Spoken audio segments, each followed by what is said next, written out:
जनता का आईना में आप सभी का फिर एक बार स्वागत है। ढाई आखर प्रेम का इस सीरीज के अंतर्गत हम आज बात करेंगे राम मंदिर का चंदा। जब से राम मंदिर का निर्माण का आदेश सुप्रीम कोर्ट ने दिया है, तब से देश भर में चंदा इकट्ठा करने का एक मुहिम चालू हो गया है। आदेश के बाद एक तो पहले ये बात है कि राम वहाँ पैदा हुए थे या नहीं हुए थे, इस प्रश्न का तो कोई उत्तर नहीं मिला। लेकिन आस्था का प्रश्न उठाया गया और आस्था ये है कि राम वहीं पे पैदा हुए, और उस आस्था को आगे बढ़ाते हुए हमारे प्रधानमंत्री ने भूमि पूजन कर दिया। और भूमि पूजन करने के बाद एक पूरे देश में अभियान चलाया जा रहा है कि राम मंदिर निर्माण के लिए चंदा इकट्ठा करने का। ये पूरी कोशिश चल रही है कि हर जगह पर पूरे देश में मुहिम शुरू की जाए और हर एक घर से चंदा आना ही चाहिए, चाहे वो 10 रुपया क्यों नहीं आता। कई जगह पर सोसाइटियों में एक तरह से मानसिक दबाव बनाया जा रहा है कि हर एक को चंदा देना ही पड़ेगा, और सोसाइटियों के बाहर बोर्ड तक लगाए जा रहे हैं। तो ये राम मंदिर का चंदा ये क्या है? कई जगह पर कुछ झूठे लोगों ने भी चंदा इकट्ठा करना शुरू किया और कुछ जगह पर एफआईआर भी दर्ज हुए और कुछ जगह पर सांप्रदायिक माहौल बनाने की भी कोशिश की गई। तो हम इस सब के बारे में बातचीत करते हैं राम पुनियानी जी से। उनका एक लंबा अभ्यास है इस तरह के मामलों में, वो हमेशा उन्होंने राय रखी है और अपना विश्लेषण किया है। तो स्वागत है राम पुनियानी जी आपका। धन्यवाद। राम पुनियानी जी, मैं इससे ही शुरुआत करता हूँ कि हमारे राष्ट्रपति ने 5 लाख रुपया राम मंदिर के निर्माण के लिए दिया है, तो इसको आप किस तरह से देखते हैं? देखिए, एक जो आपने पहले प्रस्तावना रखी, उस प्रस्तावना में आपने बहुत सारे मुद्दे रखे हैं। पहला तो ये बात निश्चित है कि इतने दिनों से ये अभियान चला और उस अभियान के चलते हुए पहले रथ यात्रा के बाद दंगे करवाए गए, उसके बाद समाज में ध्रुवीकरण हुआ, इसी के साथ भारतीय जनता पार्टी की चुनावी ताकत बढ़ती गई। दूसरा देखिए, समाज का जो ध्रुवीकरण हुआ, ये समाज के ध्रुवीकरण के कारण एक माहौल खड़ा किया गया। इसको केवल एक जो राम मंदिर के मुद्दे को हर चुनाव के पहले, अगर आपने ख्याल किया होगा तो 1986-87 से राम मंदिर का मुद्दा आया। उसके बाद जितने भी चुनाव हुए, हर चुनाव के पहले राम मंदिर के मुद्दे को रखा जाता था और राम मंदिर के मुद्दे के आधार पे एक नफरत का आधार पैदा किया जाता था। और ये नफरत में कानून की बात तो बाद में आई, और कानून की बात भी आपने बिल्कुल सही तरीके से कही। सुप्रीम कोर्ट के जजमेंट के आने के पहले ही समाज में मुसलमानों के खिलाफ नफरत का माहौल मजबूत होता गया, और ये नफरत के माहौल के साथ साथ ये भी बात मजबूत हो गई कि एक मुसलमान राजा ने मंदिर को तोड़ा, मुसलमान हमारे मंदिर तोड़ते हैं और ये मंदिरों को तोड़ने वाले लोग हैं। इसके कारण उनके खिलाफ नफरत का एक माहौल हमेशा बन गया। अब सुप्रीम कोर्ट ने जब ये जजमेंट दिया कि वहाँ मंदिर होने का कोई सबूत नहीं है, भगवान राम वहीं पैदा हुए थे, इसका भी कोई सबूत नहीं है, उसके बावजूद फैसला तो यही आया कि भाई जिन लोगों ने मस्जिद तोड़ी है वो लोग वहाँ मंदिर का निर्माण करेंगे। और आपने सही कहा कि ये पूरा जो फैसले चले वो लोगों की भावनाओं के आधार पर चले, और भावनाओं को पैदा किया गया, खड़ा किया गया, कैंपेन चलाई गई लोगों की भावनाओं को मजबूत करने के लिए, ये बात भी है। अब यहाँ मुझे बार बार एक बात याद आती है कि अब जब मंदिर बनाना भी था, तो मंदिर बनाने की प्रक्रिया में आज़ादी के आंदोलन के बाद जब सोमनाथ के मंदिर के पुनरुद्धार की बात आई, तो उस समय महात्मा गांधी ने कहा कि हिंदू समाज अपना मंदिर बनाने में सक्षम है, और एक प्राइवेट ट्रस्ट ने बिना हो हल्ला किए एक वहाँ सोमनाथ के मंदिर का पुनरुत्थान किया। अभी मुझे लग रहा है कि एक तो जैसे रामनाथ कोविंद खुद एक दलित हैं, और कईयों ने ऐसा कहा वो एक दलित चंदा तो दे रहे हैं, पर क्या बाद में उनको उस मंदिर में जाने को मिलेगा? क्योंकि यही बात आपको पता होगा कि अम्बेडकर ने वो काला राम मंदिर के आंदोलन के समय इसी बात को उजागर किया था कि दलितों को हिंदू फोल्ड में रखा तो जाता है, पर उनको मंदिर में आने की प्रवेश नहीं दी जाती। ऐसे जैसे इन्होंने 5 लाख का चंदा दिया रामनाथ कोविंद ने, दिल्ली के जो मेंबर ऑफ पार्लियामेंट हैं बीजेपी के, जो क्रिकेटर भी रह चुके हैं, गौतम गंभीर, उन्होंने मेरे ख्याल से 1 करोड़ का चंदा दिया। और ऐसे ही मध्य प्रदेश के मुख्यमंत्री जो थे पहले, दिग्विजय सिंह, जो कांग्रेस के एक बड़े नेता हैं, उन्होंने 1 लाख का चंदा दिया। और 1 लाख का चंदा देते समय उन्होंने एक बात रखी कि भाई आप चंदा तो ले रहे हो, पर ये पूरे चंदे का हिसाब तो देना चाहिए, क्योंकि इतने सालों से जब से राम मंदिर की बात हुई है, पैसा जमा होता रहा है, लोगों ने पैसा भेजा है, तो वो पैसे का हिसाब किताब क्यों नहीं दिया जाता। तो ये मुझे लगता है कि चंदा लेना, चंदा देना कोई गलत बात नहीं है। जिनकी भावनाएं पैदा हो गई हैं, जिनकी भावनाएं हैं, वो चंदा देते हैं, उसका स्वागत है। पर आखिर में ये जनता का पैसा है, और जनता के पैसे की प्रॉपर अकाउंटिंग, एक सही तरीके से उसकी देख रेख होनी चाहिए, ये बात एक है। इसी के साथ मैं दूसरी बात आपको बता दूं, उत्तर प्रदेश की जो योगी सरकार है, उसमें पीडब्ल्यूपी डिपार्टमेंट ने एक नोटिफिकेशन जारी करके अकाउंट नंबर दिया है कि आप अपने चंदे को इसमें डालिए। अब ये एक गैर कानूनी बात है कि एक कॉन्स्टिट्यूशन के आधार पे कोई भी सरकार एक धर्म के किसी काम के लिए चंदा जमा नहीं कर सकती। दूसरी बात यह है कि चंदा जमा करने के नाम से फिर से एक प्रकार की सांप्रदायिकता को बढ़ावा दिया जा रहा है। एक प्रकार की सांप्रदायिकता को बढ़ावा दिया जा रहा है। और आपने जो बात कही, उसको जोड़कर मैं इतना कहना चाहता हूँ कि राजकोट में इसी प्रकार से आक्रामक रूप से चंदा वसूल करने लोग गए, जिसमें हिंसा हुई और उसमें एक व्यक्ति की डेथ भी हो गई। तो चंदा वसूली के नाम पे एक आतंक पैदा करना, सैकड़ों सैकड़ों लोग जाना और लोगों को डराना, तो उसमें सबसे एक राजकोट की घटना मैं आपको बता रहा हूँ। एक उज्जैन में इसी प्रकार की घटना हुई। उज्जैन की घटना में भी बहुत सारे लोग गए, उन्होंने नारेबाजी की, और ख़ास तौर से मुस्लिम मेजॉरिटी एरियाज़ में जाकर उन्होंने इस प्रकार की चीज़ को पैदा करने की कोशिश की, जो अपने आप में मेरे ख्याल से गैर कानूनी है। चंदा मांगने की प्रक्रिया एक नम्रता से होनी चाहिए, एक रिक्वेस्ट के रूप में होना चाहिए। और इसी के बाद अगर आप देखें तो मंदसौर में सैकड़ों की भीड़, वो सैफरन मतलब ये जो भगवा रंग के बंदना और ये मफलर पहन के गए, और उन्होंने भी इसी प्रकार से उत्पात भी मचाया। और उन्होंने चंदा मांगने के नाम पर एक मस्जिद पे चढ़ गए, मस्जिद पे भगवा झंडा झंडा फहरा दिया, और वहाँ के मुसलमान इतना डर गए कि वो लोग, उनमें से कई लोग, खास तौर से स्त्रियां और बच्चे, वो एरिया से भाग गए। तो चंदा उगाहने के नाम से मुझे, मेरे ख्याल से, जो प्रक्रिया के लिए राम मंदिर के मुद्दे का इस्तेमाल किया गया था, समाज में विभाजन करना, पोलराइजेशन करना, और उसी के साथ साथ मुसलमानों में एक डर का माहौल पैदा करना, ये चंदा उगाही के नाम पे हो रहा है। ऐसा कई संगठन हैं जो चंदा वसूली के समय, इवन हमारे गणपति के फेस्टिवल हों या दूसरे फेस्टिवल हों, कई लोग चंदा उगाही के नाम पे एक प्रकार का डर का माहौल खड़ा करते हैं। ये मेरे ख्याल से पूरी तौर से गलत है। और आप जो कह रहे हैं कि हर एक सोसाइटी में जाकर वो, अब खैर चंदा जमा करना सबका अधिकार है, उसमें तो हम कोई दो राय नहीं कहते, पर चंदा जमा करने के नाम पे लोगों को डराना और कहना कि सबको पूरे देश में चंदा देना पड़ेगा, ये मेरे ख्याल से एक सही बात नहीं है। आपको ये भी बता दूं, अभी इतनी बड़ी कोरोना की आपदा आई, जिसके लिए बहुत पैसों की ज़रूरत थी। करोड़ों, मेरे ख्याल से करोड़ों के करीब मजदूर अपने शहरों के घर को छोड़कर गांव में गए।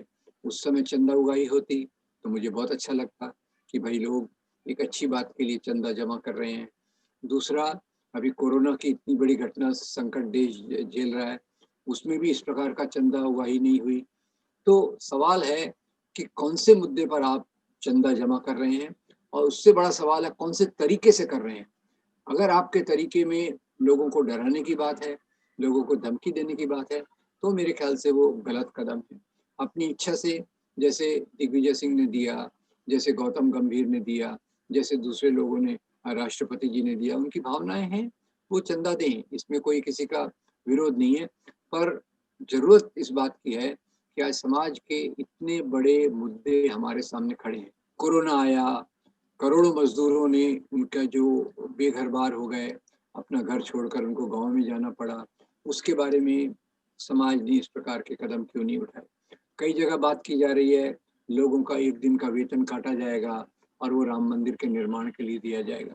दूसरा, ऐसे भी आरोप आए हैं कि विश्व हिंदू परिषद ने पहले जो इतना बहुत बड़ा पैसा जमा किया, उसका हिसाब-किताब कहाँ है? तो मेरे ख्याल से ऑलरेडी जो मंदिर का बजट है, मंदिर के बजट के हिसाब से लोग अगर चंदा अपनी स्वेच्छा से देते हैं, बिना डरे देते हैं, ये ठीक है।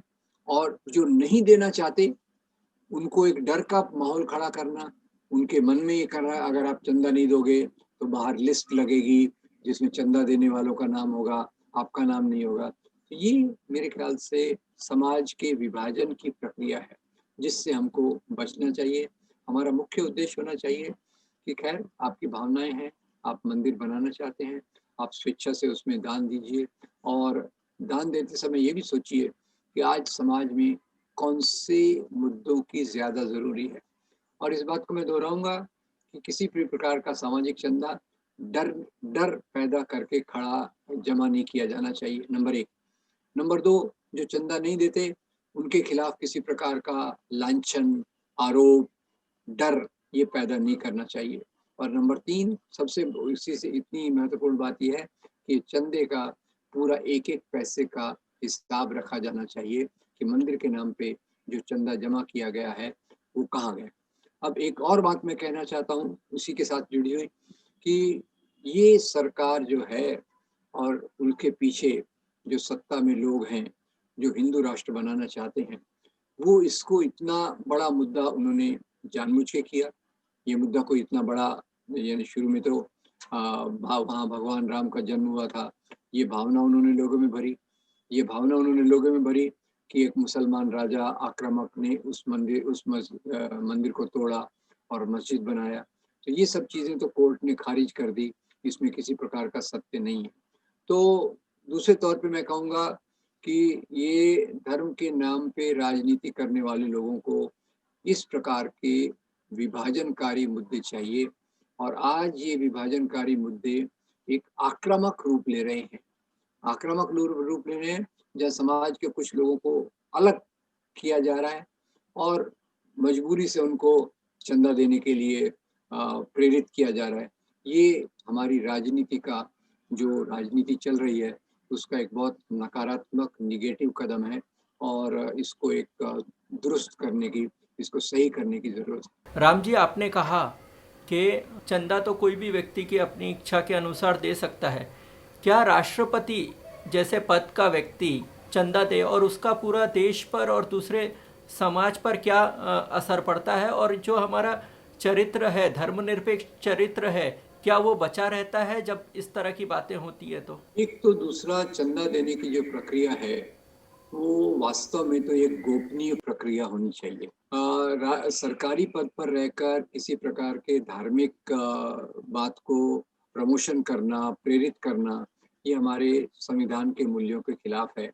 तो राष्ट्रपति को अगर इस प्रकार का कोई काम करना था, तो चुपचाप कर सकते थे। उनके पास तो एक बहुत बड़ा डेलीगेशन गया, जिसमें आरएसएस, वीएचपी और ये मंदिर बनाने वाली कमेटी के लोग थे। तो ये शोभा नहीं देता कि एक राष्ट्रपति खुलेआम मंदिर के बनाने की प्रक्रिया को प्रोत्साहन दे रहा है, प्रमोट कर रहा है। ये हमारे, जहाँ तक मेरी समझ है, ये ऐसी चीज़ें अगर कोई करता भी है, तो उसमें एक गोपनीयता होना चाहिए और वो गोपनीयता चुपचाप वो करें, वो अलग बात है। पर इस प्रकार से इतने बड़े ढिंढोरे के साथ अगर चंदा देने की बात एक सरकारी पद पर रहकर की जाती है, तो उससे भी एक गलत प्रकार का संदेश हमारे लोकतंत्र के बारे में जाता है। देखिए, ये हमारे धर्मनिरपेक्ष चरित्र पर हमला तो 1980 के दशक से ही चालू हो गया। जब से भारतीय जनता पार्टी ने राम मंदिर का मुद्दा हाथ में लिया, क्योंकि यहाँ जो पॉलिटिकल पार्टीज़ हैं, जब तक विश्व हिंदू परिषद कर रही थी, वो एक पॉलिटिकल ऑर्गेनाइज़ेशन अलग प्रकार का था। पर बीजेपी ने जब से इसको हाथ में लिया, तब से वो हमारे धर्मनिरपेक्ष चरित्र पर एक बहुत बड़ा हमला चालू हुआ और अभी हम जो देख रहे हैं अपने समक्ष में, इस धर्मनिरपेक्षता को कमज़ोर करना, उस पर हमला करने के साथ-साथ अल्पसंख्यकों पर एक अलग प्रकार का दबाव बनाना, एक अलग प्रकार से डराना और चंदे के नाम पर ये जो विभाजनकारी राजनीति है, उसको पहले से मजबूत करना है। हो क्या रहा है? इस पूरी प्रक्रिया में, राम मंदिर की प्रक्रिया में मुसलमानों को डराया गया, मुसलमानों को मार्जिनलाइज किया गया, दंगे करवाए गए। अब ये उसके आगे जाकर अभी चंदे के नाम पर भी उसी प्रकार की एक्टिविटीज हो रही हैं। जैसे एक मस्जिद के ऊपर चढ़कर उन्होंने भगवा झंडा लहरा दिया। उज्जैन में दूसरी जगह मुस्लिम मेजॉरिटी एरिया में चिल्लाते चिल्लाते जाना, चंदे चंदे के नाम पर ये करना, ये दोनों चीजों पे हमला है। एक तो हमारे धर्मनिरपेक्ष चरित्र पर और दूसरा जो हमारा संविधान एक हक देता है अल्पसंख्यकों को कि आप पूरे इज्जत से बराबरी के आधा अधिकार के साथ रह सकते हो, ये उस बात पर भी हमला है। तो ये इस प्रकार के चंदा उगाही की प्रक्रिया दो चीजों पे हमला करती है। एक हमारे धर्मनिरपेक्षता के चरित्र को और दूसरा जो अल्पसंख्यकों को अधिकार है सुरक्षा से, इज्जत से जीने का, उस अधिकार पर भी हमला है। दोनों चीजों पर ये हमला है। आखिरी यही सवाल करूंगा मैं कि क्या क्या चंदे का हिसाब पूछना ये हिंदुओं की भावनाओं को दुखाना है? देखिए, ये मुझे लगता है कि चंदे का हिसाब तो एक एक पैसे का हिसाब होना चाहिए।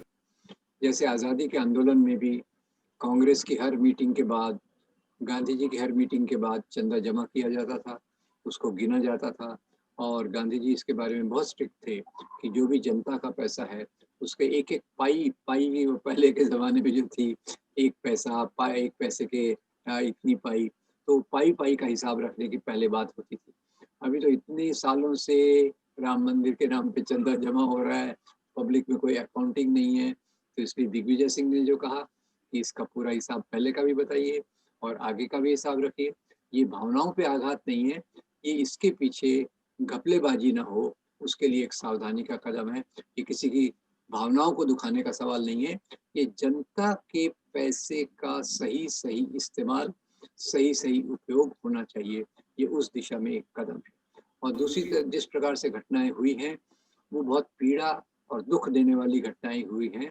केवल मुसलमानों के लिए नहीं, जो भी हिंदू वास्तविक रूप से हिंदू धर्म के उदारवादी मूल्यों को मानते हैं, जो भी हिंदू ये मानते हैं कि दान लेने की प्रक्रिया गुप्त होनी चाहिए, दान लेने की प्रक्रिया में नम्रता होना चाहिए, दान लेने की प्रक्रिया में एक लोगों को इज्जत देना चाहिए, ये उन पूरे हिंदू धर्म के मूल्यों के भी खिलाफ है, धर्मनिरपेक्षता के खिलाफ है, हिंदू धर्म का जो उदारमतवादी तरीका है उसके खिलाफ है और अल्पसंख्यकों पर एक आक्रामक तरीके से इसको लादने की कोशिश की जा रही है। तो तीनों आधार पे मैं इस प्रकार के तरीकों को जो अपनाए जा रहे हैं उसको मैं गलत मानता हूँ। बहुत बहुत शुक्रिया राम जी, आपने इस मसले पर विस्तार से बात किया है और हमें आशा है कि इस चंदे का भी पूरा हिसाब मिलेगा और ये पूरा राम मंदिर निर्माण जो है वो समाजों में दरारें नहीं पैदा करेगा, उस समाज को साथ में लेकर चलने का। और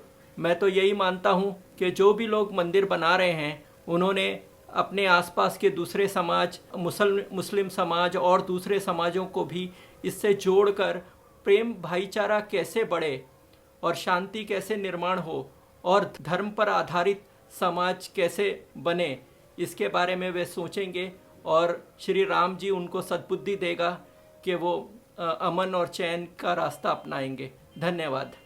सही कहा आपने, धन्यवाद।